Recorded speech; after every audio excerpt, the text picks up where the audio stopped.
qu'il y a 1000 prisonniers politiques dans les prisons ivoiriennes. Il n'y a aucun prisonnier politique en Côte d'Ivoire. Bon, je ne juge pas ces propos, mais moi, en tant qu'un prisonnier politique, je le dis, libéré provisoirement, je suis un témoin, je suis aussi un exemple, palpable de tout ce qu'on peut dire, qu'on peut appeler prisonnier politique, parce que en réalité, on m'a emmené pourquoi? En réalité, on m'a torturé pourquoi? En réalité, on m'a cassé le bras pourquoi? On m'a cassé la cuisse pourquoi? Ils ont fondu le sachet plastique dans le ventre pourquoi? Leur questionnaire était quoi? C'était toujours lié à Gbagbo. Il dit Gbagbo t'a donné des armes, tu as caché. Gbagbo, c'est pas un homme politique.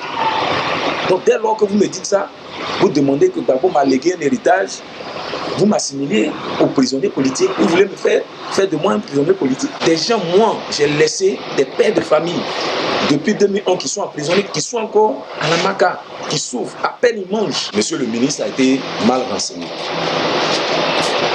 Il a été mal renseigné. Sinon, en réalité, il y a des prisonniers politiques. J'ai été nuitamment kidnappé. Un soir du 4 décembre 2013. J'ai torturé parce que en réalité, il fallait coller sur l'homme pour Gbagbo. Il fallait lui coller un délit. Et ils m'ont pris parce que je suis un pro Gbagbo. Ils m'ont pris parce qu'ils veulent obtenir de moi des renseignements concernant un quelconque cache d'armes ou concernant un quelconque plan de déstabilisation. Je leur ai dit non, moi je ne cache pas d'armes. Ils ont commencé à me ruiner. Donc, ils ont commencé à me frapper. C'est à partir de là. Ils m'ont spolié de tout ce que j'avais, mes portables, tous mes petits bijoux qui étaient sur moi, ils ont tout pris. Avant de m'emmener au camp FSI, c'est là-bas, c'était le camp total. C'est là-bas qu'ils m'ont cassé le bras, ils m'ont cassé la cuisse. Ils ont fondu le sachet plastique dans le ventre. Tu as une cicatrice dans le dos, dans le ventre, voilà. Voici les stigmates, ils sont là. C'est ça, c'est le côté du bras. Mais le bras, ils t'ont cassé ça avec quoi? Oui, c'est les chevrons, parce que je suis pro Gbagbo. J'étais 3 fois évanoui avant de revenir en moi. Et ils ont dit, bon, que voilà, Gbagbo a acheté les armes, il nous a distribué, on a gardé les armes, et qu'il faut qu'on les rende parce que c'est l'État de Côte d'Ivoire qui les a achetées.